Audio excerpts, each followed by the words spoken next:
Hello दोस्तों, कैसे हो? आपका स्वागत है त्रिपाण स्टडी सेंटर में। आज जो हम करने जा रहे हैं क्लास 12 एनआईएस बोर्ड का जो है चैप्टर नंबर 27।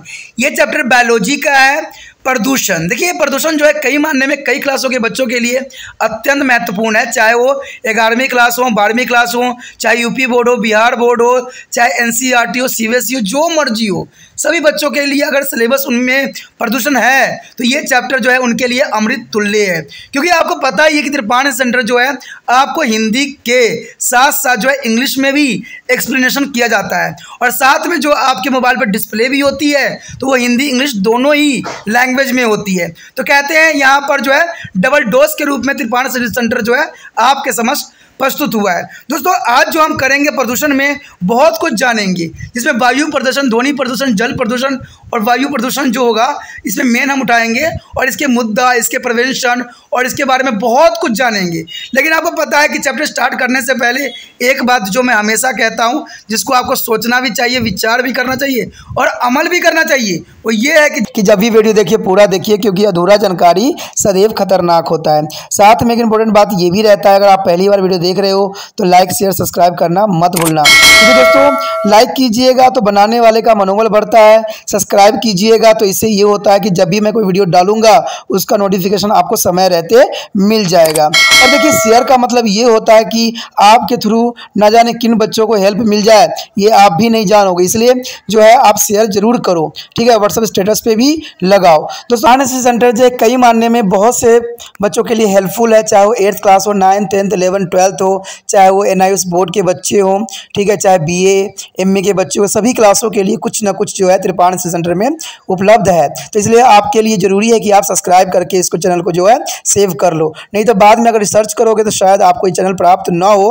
तो इसलिए सोचना नहीं, विचार नहीं करना है, सब्सक्राइब करके जो है अपने पास सेव करना है। दोस्तों, ये तो बात था आपके लिए, लेकिन आप देखते हैं हमारा आज टॉपिक क्या है। The next here is acidic rain. The acidic rain here is occur when to sulfur dioxide means SO2 and the oxide of nitrogen mean X is NOx are there is emit into the atmosphere, undergoes to chemical transformation and are absorbed by the water droplet in a cloud. This cause of formation of the sulfuric and the nitric acid in the rain clouds. The droplet then fall to the earth and the rain, snow or mist. If the rain fall through the polluted air, the pick up more and these gas are increasing its acidity. This is called to the acid rain. The acid rain is thoroughly by the peak of the more gases by the increasing of acidity. It is called to the acid rain, and this can increase of acidity of the soil and effect of the chemical balance of lake and the stream. This acid rain is defined as any types of precipitations with a pH that is usually low. A pH of less than a 5 is a definition of the acid rain. The acid rain is a serious environment problem that affects the large part of the world. The here question, what is the pH? What is the pH?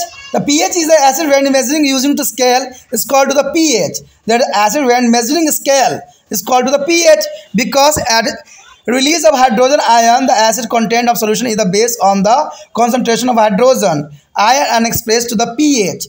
This scale used of measuring of acidic rain. Example: 0 is the maximum acidity and the 7 is the neutral point in the middle of the scale, and the 14 maximum alkaline is the opposite of acidity. There is the most important here. I will show this diagram. And then a smaller to the number on the pH scale, the more acidic as the substance is. A rain measuring between 0 to 5 on the pH scale is acidic, and there is called the acid rain. There is the acid rain is a 5 pH. The clean rain is usually has a pH of 5.6. It is slightly acidic because a carbon dioxide which is naturally present in the atmosphere. On the other hand, the vinegar is a very acidic and has a pH is of 3. The next here is a source of acid rain. The sulfur dioxide is generally is a byproduct of the industrial process and burning of fossil fuels. Also, or is a smelting coal fire is power generated, and the natural gas is a processing are the main contribute to the sulfur dioxide in the atmosphere. The main source of oxide of nitrogen means X is NOx is a emissions of their combustion of the fuel into motor vehicle, residential and commercially finance is the industry and electrically utility and welder engine and other equipment. Their next here, effect of acid rain is a causing of acidification of the take and the steam of the contribute to the damage of the trees many of sensitive forest soil. Its addition acid rain is accelerate the decline of building material and paint, including a heritage of buildings, statue and the sculpture, and that's a part of our nation's cultural heritage. And because of the falling of the earth's sulfur dioxide, SO2 and the nitrogen oxide, and the gases and their particulate matter to derive to sulfate and the nitrate contribute to the visibility of degradation and the harms for public health. Some major effect of the acid rain is the vegetation and building and human health are given here. The effect of the surface water and aquatic animal. The low pH in the surface water has occurred as a result of acid rain can cause of damage of fish and other aquatic animal. Acid release of aluminum into the water and this builds up a layer of the aluminum hydroxide in the gills of fishes. At the pH are low than to the 5, most fish eggs do not be is a hatch and the lower pH can kill adult fish. As a lake become a more acidic, biodiversity is reduced. And the damage to plants, acid rains are highly injurious of plant. Acid rain are deprived of minerals for the soil and then it is a stung to the growth of plant. It is a cause of death of young shoots and the leaves turn to the yellow and the fall off. The fine root structure is a damage and the whole plant eventually is there die. Acid rain can be slow the growth of forest and cause the leaves and the needles to turn brown and fall off the die. In a extremely case of the trees as the walls area of the forest can die. The next is the effect on the human health. The human beings may be also be affected due to the acid rain. The fine particles forming from the same gas is dissolved in the water and form as acid rain. Sulfur dioxide and nitrogen dioxide may be cause of illness of human. The next is the damage of soil. The acid rains may be take to soil more acidity. It is may be cause a mineral nutrient to be washed away. It can release a toxic chemicals such as aluminum and mercury into the soil. This acid rain could be make a soil less of fertility. There are microbes which are unable to the tolerant to low pHs may be killed due to the acid rain. This is because of enzyme and this microbe may be denatured by the acid. And here other adverse effect here, the acid rain can also cause a damage for contain building material is the history cause is the momentums and acid rain cause or erosion of the ascent momentum. There is because of the sulfuric acid the rain is a chemically react with the calcium is the stone. The limestone, sandstone and marble granite to be create of gypsum, which they take flax off. The acid rain also cause or increasing rate of oxidation for iron affecting iron is a furniture, grills and door, windows and other materials, etc. The acid rain can be reduced of visibility due to the presence of phosphate and nitrate to be atmosphere due to the acid rain. They here show the diagram the source effect of the acid rain. There is a flash gas emergence, nitrogen gas, nitrogen oxide, ozone, soil deposition, vehicle explosion and nitrogen oxide, acid dissolved aluminum soil, acid rain, aluminum salt and the acid kill of fish, tree damage by acid zone. There is a very bad effect of the acid rain here. Here is a prevention of acid rain. There are several ways of which the sulfur dioxide, nitrogen oxide emerge can be reduced. And the coal can be crushed and the washed before a burning. And the oil can be treated by the removal of sulfurs and the clean system can be filtered into the chimney to remove sulfur dioxide before it can be released into the atmosphere. And the improvement of is the fracasses can be built which form the fuel more effective and produce a less pollution. And the vehicle exit can be filtered into vehicles which remove a pollutant from a engine emission. दोस्तों हमारा अगला topic जो है acid rain यानी जो है अम्लीय वर्षा। अम्लीय वर्षा से आप भली भांति परिचित ही होंगे क्योंकि ये बहुत बड़ा शब्द नहीं है। अम्लीय वर्षा जब बरसात की पहले बूंद पड़ती है तो वो अम्लीय वर्षा से प्रचुर मात्रा में परिपूर्ण होती है। क्यों? क्योंकि पहले के समय में जब बरसात की पहली रेन पड़ती थी तो लोग बहुत खुशी मनाते थे, लेकिन आज के समय में अगर बरसात की पहली बूंद पड़ती है तो उसमें जो है एसिड रेन इतनी बड़ी होती है कि किसी को भी जलाने के लिए, बीमारी करने के लिए पर्याप्त होती है। कहते हैं पहले के समय में जो होता था, मोर टकटकी लगा के जो है आसमान पे देखती थी कि बूंद के पहला कण जो है मुझ पे गिरे, लेकिन आज जो है ये जो मोर होती है वो ये कहती है कि मुझ पे मत गिरना, नहीं तो मेरा जो है पंख जल जाएगा। तो इसका कारण हम मनुष्य ही हैं, जो आए दिन कार्बन डाइऑक्साइड की मात्रा बढ़ाते चले जा रहे हैं। और कार्बन डाइऑक्साइड क्या जो इसका सबसे बड़ा कारण बनता है वो सल्फर डाइऑक्साइड बनता है, यानी CO2 बनता है। बट नाइट्रोजन के ऑक्साइड भी इसके बहुत बड़ा उत्तरदायी बनते हैं और वायुमंडल में उत्सर्जित होते हैं। इनकी रासायनिक रूपांतरण होता है और वे बदले में पानी की बूंदे द्वारा अवशोषित कर लिए जाते हैं। इसे वर्षा के बदलों में जो है सल्फ्यूरिक अम्ल व नाइट्रोजन अम्ल का निर्माण होता है। ये बूंद वर्षा और बर्फ और कोयले के रूप में भी पृथ्वी पर गिरती है। यदि वर्षा प्रदूषित वायु से होकर गिरती है तो वह इस गैसों का स्वयं में और अधिक मात्रा में संयोजित करती है और इसकी जो है अम्लता बढ़ती ही चली जाती है। इसके कारण क्या है, मृदा की अम्लता बढ़ जाती है और झील व नदियों का जो है रासायनिक समय प्रभावित होती है। अंततः अम्लीय वर्षा किसी भी प्रकार से अवक्षेप हो सकती है जिसके pH का मान असामान्य रूप से कम हो। कहते हैं सामान्यतः pH का जो है 5 से कम मान वाले अवक्षेप को अम्ल वर्षा कहते हैं। अम्ल वर्षा एक गंभीर पर्यावरणीय समस्या है जो कि विश्व को अधिकांश भागों को काफ़ी प्रभावित करती है। तो अम्लीय वर्षा जो है जनजीवन के लिए अति जो है नुकसानदायक है। अब सबसे बड़ा क्वेश्चन आपके समक्ष ये आता है कि pH क्या होता है। देखिए दोस्तों, pH जो होता है किसी चीज़ को मापने का संयंत्र होता है, यानी वर्षा की अम्लता या एक पैमानों पर मापी जाती है जिसे हम pH पैमाना कहते हैं। यानी किसी मापने की प्रक्रिया को pH मान कहते हैं, जिसमें हम एसिड, बेस और न्यूट्रल को नापते हैं। क्योंकि अम्ल हाइड्रोजन आयनों का मोचन करती है और विलायक की अम्लता का मापन हाइड्रोजन आयनों की सांद्रता के रूप में किया जा सकता है। कहते हैं pH दरअसल हाइड्रोजन आयनों की सांद्रता को दर्शाता है। यह पैमाना वर्षा की नमूने की मात्राओं को कम करता है। अगर देखा जाए तो इसकी वैल्यू जो होती है 0 से 14 तक होती है। तो आपको समझ में आना चाहिए कि इसका क्या वैल्यू कहाँ पर होती है। अगर 0 से लेके 6.9 के आसपास है तो इसका मतलब है कि वो जो है अधिक अम्लीय है, यानी अम्ल को रिप्रेजेंट करता है। अगर 7 पे रहती है तो 7 जो होती है दोस्तों, ये जो है उदासीन को जो है रिप्रेजेंट करती है, यानी न्यूट्रलाइजेशन को रिप्रेजेंट करती है। अगर ये 7.1 है से लेकर 14 तक है तो इसका मतलब ये क्षारीय को दर्शाती है। तो इससे आप pH वैल्यू को समझ सकते हो, जो कि समझना आपके लिए अत्यंत महत्वपूर्ण रहता है। अगर देखा जाए pH मानों में मान जितना कम होगा पदार्थ उतनी ही अम्लीय होगा, यानी pH के मान जितना कम होगा उतना ही अम्लीय होगा। pH मान जो है पैमानों पर 0 से 5 तक जो है मान जो है वाली वर्षा अम्लीय वर्षा कहलाती है। यानी 0 से 5 तक जो वर्षा होती है उसी को अम्लीय वर्षा कहा जाता है। स्वर्ण वर्षा का सामान्य जो है pH मान 5.6 होता है, यानी 5.6 जो होती है सामान्य वर्षा का मापन होती है। यह वातावरण में जो है सर्वभाविक रूप से विद्यमान कार्बन डाइऑक्साइड के कारण थोड़ी सी अम्लीय होती है। और दूसरी ओर सिरका बहुत अम्लीय है जिसका pH मान 3 है।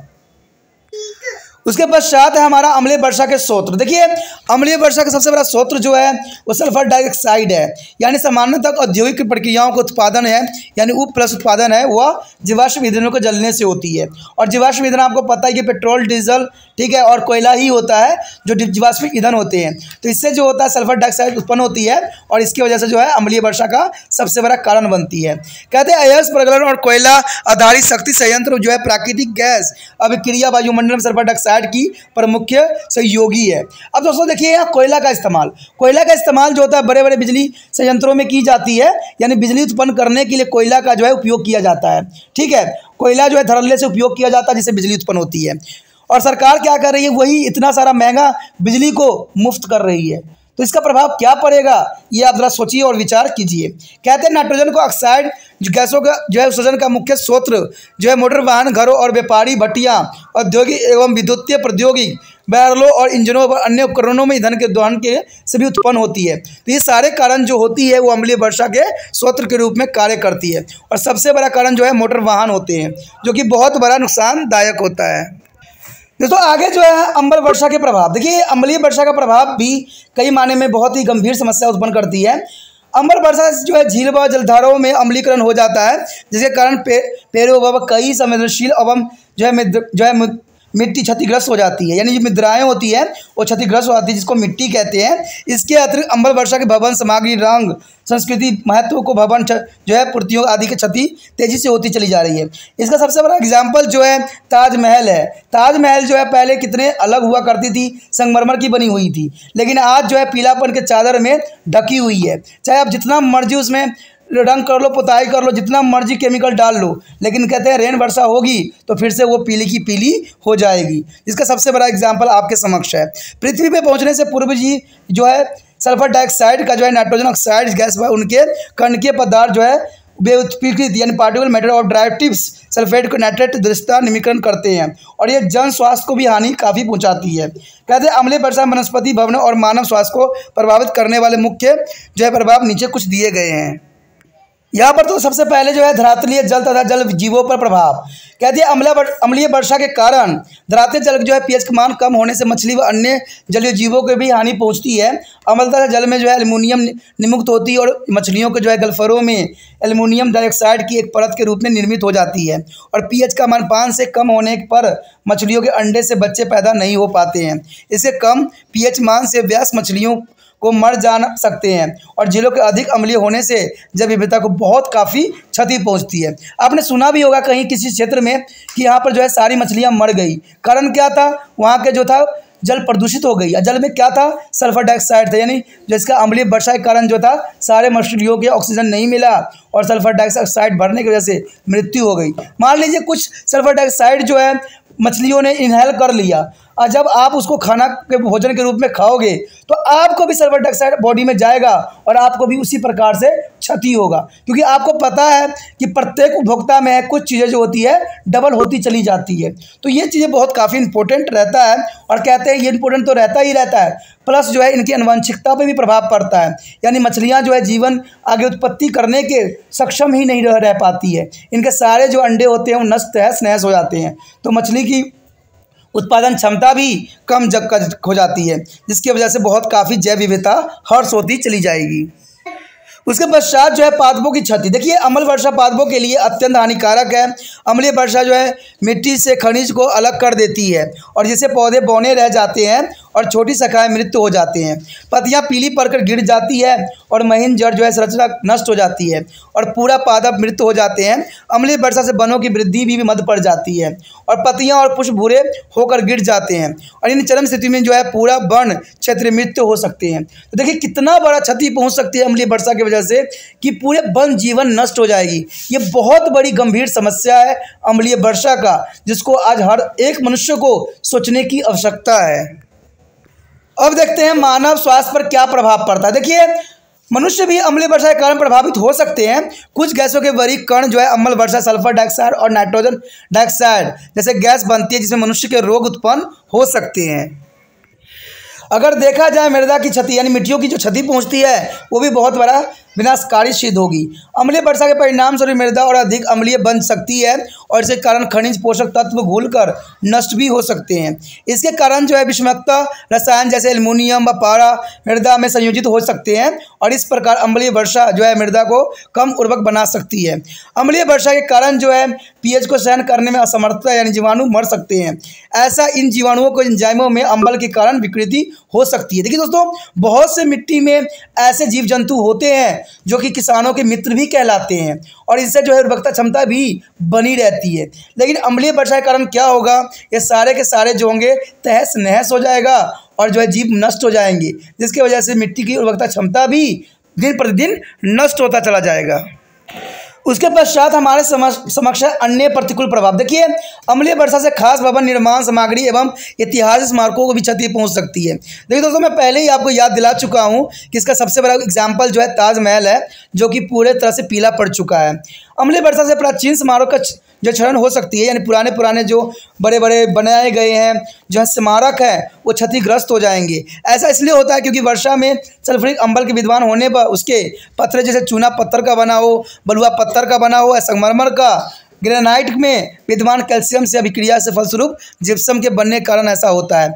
जब यह पपड़ी के रूप में गिरना आरंभ हो जाता है तो अम्लीय वर्षा के कारण लोहे के ऑक्सीकरण की दर बढ़ती चली जाती है, जिससे लोहे के फर्नीचर, जो ग्रिल, दरवाजे, खिड़कियां व अन्य पदार्थ प्रभावित होती है। आपको पता है कि लोहे के बने हुए सामग्री जो है इसे तहस नहस हो जाएगा, क्योंकि अम्लीय वर्षा जो है इसको बिल्कुल ही इस पर विपरीत प्रभाव पड़ता है। कहते हैं अम्लीय वर्षा के कारण जो है वातावरण में उपस्थित सल्फर व नाइट्रेट के कारण दृश्यता कम भी हो जाएगी, यानी देखने में भी कम आपको नजर आएगी, जिसकी वजह से एक्सीडेंट का कारण भी बनेगा। तो अम्लीय वर्षा कई मायने में इंसान के लिए अति हानिकारक है।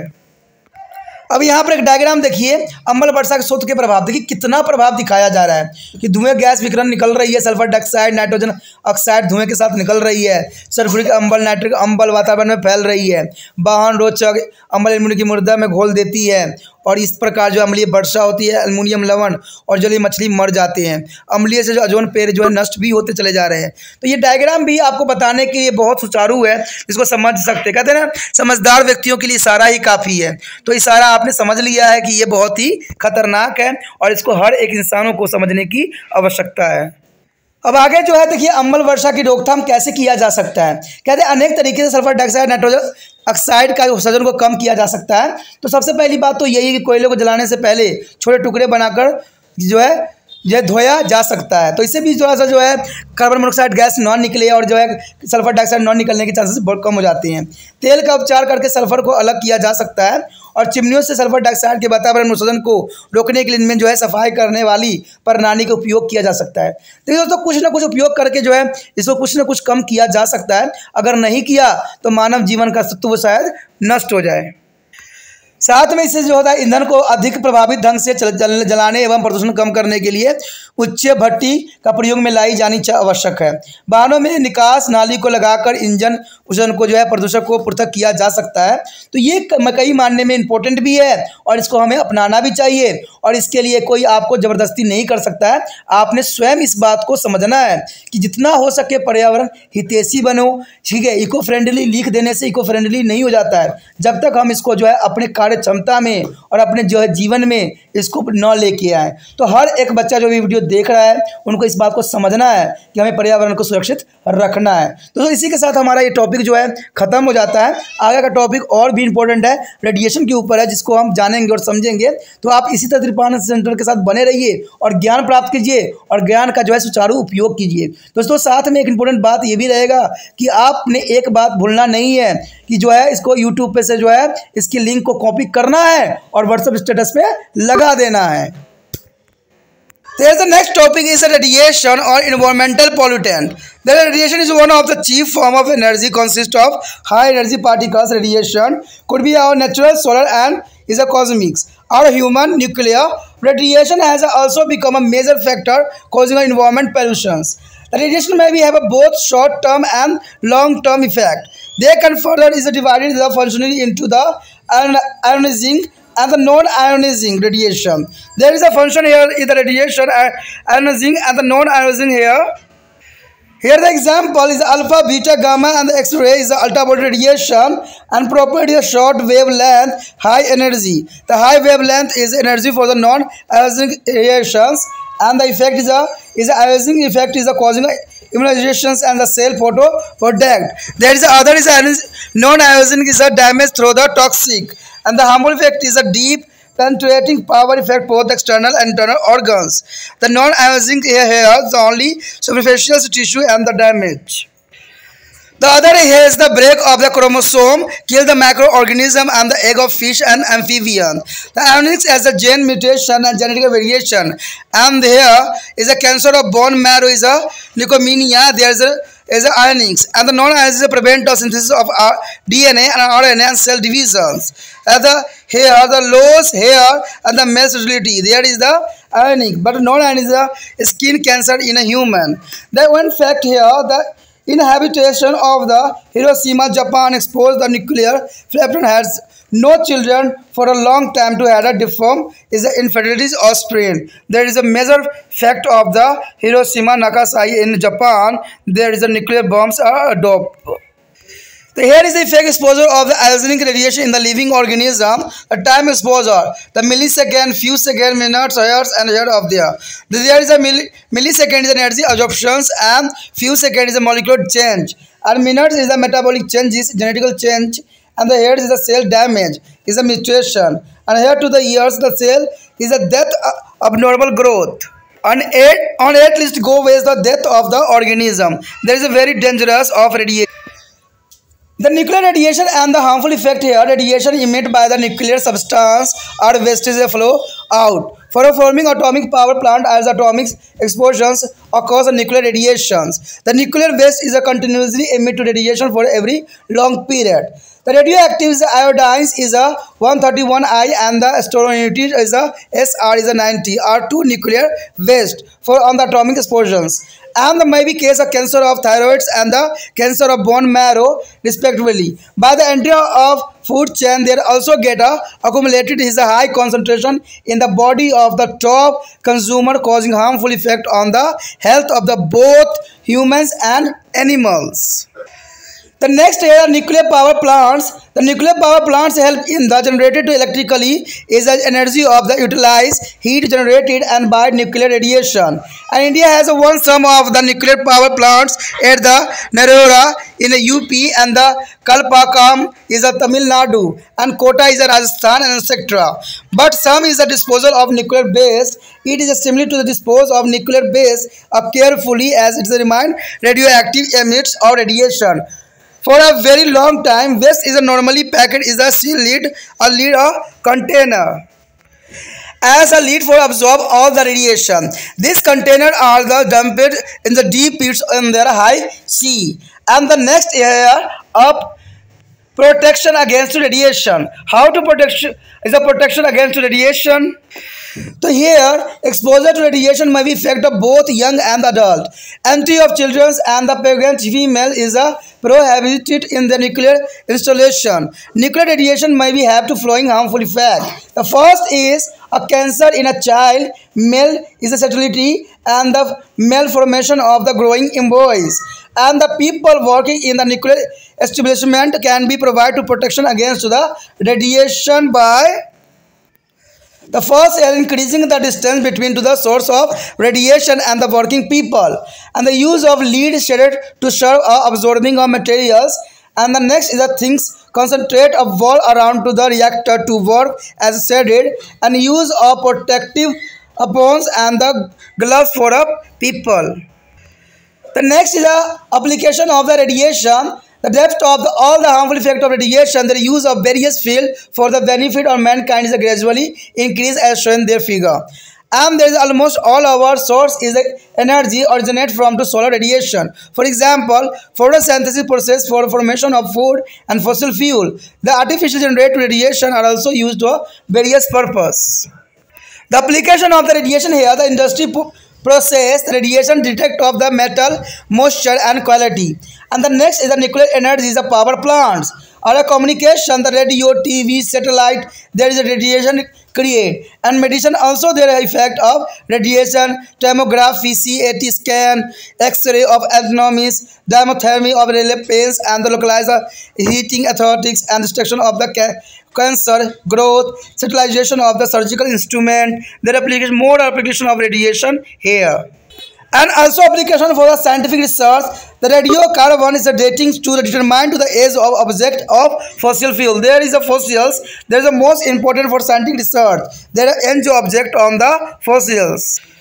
दोस्तों यहाँ पर जो है विकिरण के बारे में बताया गया, रेडिएशन के बारे में। कहते हैं एक जो है पर्यावरणीय प्रदूषक के रूप में ये जाना जाता है। कहते हैं बहुत ही डेंजरस है, बहुत खतरनाक है, लेकिन बहुत से इसके एप्लीकेशन भी है। कहते हैं विकिरण ऊर्जा का एक प्रमुख कारक है जिसमें ऊर्जा जो है उच्च कण होते हैं। विकिरण प्राकृतिक, सौर तथा अंतरिक्ष या मानव निर्मित नाभिकीय हो सकते हैं। विकिरण वातावरण को प्रदूषित भी करने वाला एक प्रमुख कारण भी बन सकते हैं।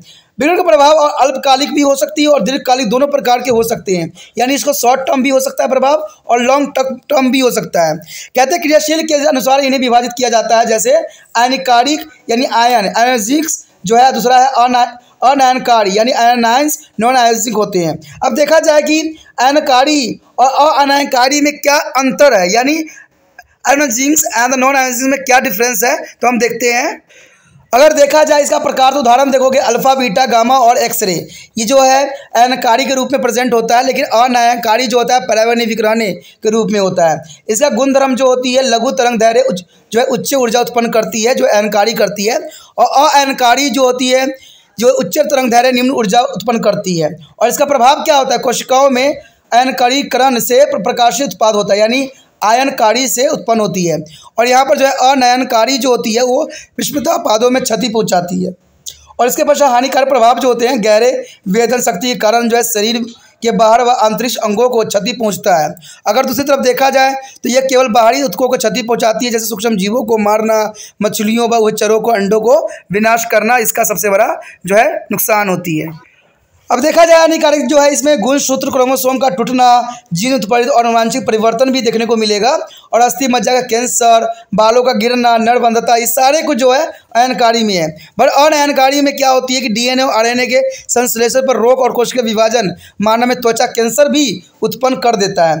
एक फैक्ट की बात यहाँ पर रहता है कि नाभिकीय विस्फोट के शिकार जो हुआ था जापान हुआ था, जिसमें हिरोशिमा नागासाकी पे बम गिराई गई थी, जहाँ के निवासी के दीर्घ अवधि तक कोई संतान पैदा नहीं हो पाया, और फिर विकृति संतान उत्पत्ति में असमर्थ पैदे जो बच्चा पैदा हुआ, यानी बच्चों में कोई ना कोई तरह का विकार पैदा हुआ। तो आप इससे समझ सकते हो कि रेडियो एक्टिव जो होती है यानी रेडिएशन जो होती है कितनी खतरनाक होती है कि वर्षों के वर्षों जो होते हैं बच्चे पैदा होने नहीं देते, और बच्चे पैदा भी होते हैं तो इनमें न जाने कितने तरह के विकार पैदा होता है।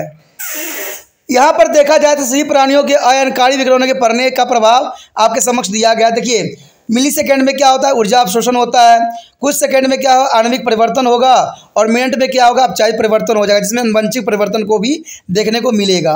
घंटों में जो होता है जो है कोशिका क्षति हो जाती है और इस बाद में उत्पीड़ित हो जाती है। एटलीस्ट इसमें अगर देखा जाए तो घंटों में जो होता है कोशिका क्षति और परिवर्तन हो जाता है, लेकिन घंटों से वर्षों तक में क्या होता है, कोशिका मृत्यु हो जाती है, असामान्य वृद्धि होगा और जीव की मृत्यु हो जाएगी। तो ये बहुत बड़ा रेडिएशन का जो है यहाँ पर इफेक्ट देखने को मिलता है। कहते हैं अगर नाभिकीय न्यूक्लियस विकिरणों और उसके हानिकारक प्रभाव देखा जाए तो नाभिकीय पदार्थ, अवशिष्ट, बेकार पदार्थ या परमाणु विद्युत संयंत्रों के परमाणु विस्फोट से जो विकिरण उत्सर्जित होती है वो नाभिकीय विकिरण कहलाती है। यानी जितने भी विस्फोट आपको दिख रहा होगा, आए दिन जो है देशों में लड़ाई हो रही है तो उसे न जाने कितना जो है नाभिकीय जो है विकिरण उत्पन्न हो रही है। नाभिकीय अवशिष्ट काफ़ी लंबे समय तक विकिरण फैलाते हैं और इससे जीव जंतु को काफ़ी नुकसान भी पहुंचाते हैं। इसमें जो होता है रेडियोधर्मी आयोडीन यानी 131I जो होता है, और दूसरा जो है ट्रांसट्रोशियम यानी SR90 परमाणु विस्फोट से पैदा होने वाले दो नाभिकीय अवशिष्ट हैं। यानी एक तरह से देखा जाए तो नाभिकीय अवशिष्ट है जो कि बहुत काफ़ी खतरनाक होता है, जिनसे क्रमशः थायराइड कैंसर या अस्थि मज्जा का कैंसर भी हो सकता है। और खाद्य श्रृंखला में प्रवेश करके ये जो है शीर्ष उपभोक्ताओं के शरीर में बड़ी मात्रा में जमा हो जाते हैं, जिसका मानव एवं पशु दोनों को ही स्वास्थ्य पर काफ़ी हानिकारक प्रभाव डालता है, जो कि इंसानों के साथ साथ पशु पक्षी के लिए भी बहुत काफ़ी खतरनाक सिद्ध होगा। कहते हैं अगर देखा जाए नाभिकीय विद्युत संयंत्र, तो नाभिकीय विद्युत संयंत्र जो है नाभिकीय अभिक्रिया से पैदा होने वाली ऊष्मा का उपयोग करके विद्युत ऊर्जा उत्पन्न करने में सहायक होते हैं। भारत में कुछ नाभिकीय विद्युत संयंत्र जो है नरोडा उत्तर प्रदेश में, कलमकंपा तमिलनाडु में, कोटा जो है राजस्थान आदि में स्थित है, जहाँ पर नाभिकीय विद्युत संयंत्र बनाया गया है जो कि लोगों के फायदे के लिए बनाया गया है। कहते हैं अगर देखा जाए तो नाभिकीय अवशिष्ट का निस्तारण या निपटान कैसे किया जा सकता है। कहते हैं नाभिकीय अवशिष्ट का सावधानीपूर्वक निस्तारण किया जाना आवश्यक है, क्योंकि यह जो है रेडियोधर्मी रेडियो सक्रिय होने के कारण लंबे समय तक विकिरण जो है उत्सर्जित करता रहता है। और अवशिष्ट को सामान्यतः शीशे से जो है सील बंद डिब्बों में बंद किया जाता है, क्योंकि शीशा सभी विकिरणों को अवशोषित करता है। उसके बाद इन डिब्बों को गहरे गड्ढे या तल से काफ़ी दूर खुले समुद्र में डाल दिया जाता है। अगर देखा जाए विकिरण सुरक्षा हम कैसे कर सकते हैं, तो विकिरणों के शरीर पर पड़ने से बच्चे एवं वयस्कों दोनों को प्रभावित हो सकता है, और बच्चे एवं गर्भवती महिलाओं का जो है नाभिकीय संयंत्र में प्रवेश वर्जित देखा गया है। अब कहीं भी एक्सरे करवाने जाओ, कहीं भी अल्ट्रासाउंड करवाने जाओ, कहीं भी एक्सरे होती है या कहीं भी जो है CT स्कैन होती है, तो वहाँ पर जो है महिलाओं को जो है प्रवेश वर्जित कर दिया जाता है, क्योंकि वो गर्भवती महिलाओं के लिए बहुत ही खतरनाक सिद्ध हो सकता है। नाभिकीय विकिरणों को हानिकारक प्रभाव जो है नीचे दिखाया गया है। इसमें जो सबसे बड़ा जो प्रभाव देखने को मिलता है वो है बच्चों में कैंसर। उसका नरपुष्टता यानी जो है बांझता भी इसी वजह से होता है, जो पिता नहीं बन सकते हैं, तो उसका सबसे बड़ा कारण जो होता है विकिरणों के प्रभाव भी होता है। ठीक है, बढ़ने वाले भ्रूण में विकास में भी ये काफ़ी बाधा उत्पन्न करती है। नाभिकीय संस्थानों में कार्य करने वाले लोग को जो है विकिरणों से बचने के लिए निम्न प्रकार सुरक्षा प्रदान की जाती है। उनको सुरक्षा करने के लिए काम करने वाले और विकिरणों के स्रोत के बीच अधिक से अधिक दूरी बढ़ाकर रखा जाता है। शीशे के ढालों का जो है अवशोषक उपकरण की भांति प्रयोग किया जाता है। रिएक्टर के चारों ओर मोटी कंक्रीट की दीवार बनाकर जो एक कवच का काम भी करती है, सुरक्षा किया जाता है। काम करने वाले लोगों के लिए सुरक्षात्मक एप्रोन या दस्ताने का भी प्रयोग किया जाता है, जो कि काफ़ी इंपॉर्टेंट भी है। कहते हैं अगर देखा जाए तो विकिरणों के अनुपयोग क्या है, यानी इसका उपयोग बहुत जगहों पर होता है। विकिरणों के हानि के प्रभाव के बावजूद भी मानव के लाभ के लिए विभिन्न क्षेत्रों में इसका उपयोग बढ़ता ही चला जा रहा है। कहते हैं अधिक हमारी ऊर्जा को लगभग सभी स्रोतों का मूल स्रोत जो है विकिरण ही है। उदाहरण के लिए खाद्य जीवाश्म ईंधन तैयार करने के लिए प्रकाश संश्लेषण की प्रक्रिया कृत्रिम रूप से उत्पादित विकिरणों का भी विभिन्न कार्यों के लिए जो इस्तेमाल किया जाता है। तो यहाँ एक टेबल दिखाया गया है जिसमें जो है इसका उपयोग बताया गया कि इसका उपयोग कहाँ कहाँ होती है। आपके समझ यहाँ पर जो है एक डायग्राम उपस्थित है, यानी एक फ्लो चार्ट है जिसमें आप देख सकते हो कि इसका उपयोग लिखा गया है। क्षेत्र जो है औद्योगिक प्रक्रियाएं, धातु अधातु गुणवत्ता जानने के लिए जो है विकिरण सूचक यानी रेडिएशन डिटेक्टर का उपयोग किया जाता है। अगर नाभिकीय ऊर्जा में जो है शक्ति संयंत्र यानी बिजली पैदा करने के लिए इसका उपयोग किया जाता है। साथ में अगर देखोगे तो संचार यानी रेडियो टेलीविजन उपग्रह सभी के सभी जो है इन्हीं रेडिएशनों से चलती है। चिकित्सा क्षेत्र में भी इसका उपयोग बहुत हो रहा है, जैसे विकिरण जो टोमोग्राफी, कैट स्कैन, शरीर संरचना विज्ञान के लिए भी, एक्सरे के लिए भी इसका उपयोग किया जाता है। तो इसका उपयोग बहुत है, आगे भी उपयोग है, देखते हैं। साथ में इसका एक ही स्थान पर गर्मी देकर जो है दर्द से छुटकारा देने के लिए भी जो है डायथर्मी जोड़ों में दर्द के लिए भी किया जाता है। कैंसर की वृद्धि का नाश जो है सर्जिकल उपकरणों को जो है निर्जमीकृत करने के लिए, यानी जो सर्जिकल इंस्ट्रूमेंट होता है तो इसको रेडिएशन से जो है कीटाणु मुक्त किया जाता है। तो ये भी बहुत बड़ा उपयोग इसका होता है। कहते हैं वैज्ञानिक अनुसंधान में जो है रेडियो कार्बन द्वारा काल निर्धारण यानी वस्तुओं के जीवाश्म की आयु ज्ञात करने के लिए भी हम रेडिएशन का ही उपयोग करते हैं। तो दोस्तों यही बात मैं इतना ही कहूँगा कि रेडिएशन जितना खतरनाक है उतना उपयोगी भी है, लेकिन इंसानों को इसको विवेकपूर्ण इस्तेमाल करने की आवश्यकता है और साथ में सावधानी बरतने की आवश्यकता है। तो ये चीज़ जो है हमारे लिए वरदान भी सिद्ध हो सकती है और हमारे लिए विनाशक सिद्ध भी हो सकती है। दोस्तों इसी के साथ हमारा ये चैप्टर खत्म हो जाता है। आगे का चैप्टर देखना मत भूलना कि आगे चैप्टर अत्यंत महत्वपूर्ण होगा और उसमें हम बहुत कुछ जानेंगे भी और सोचेंगे भी।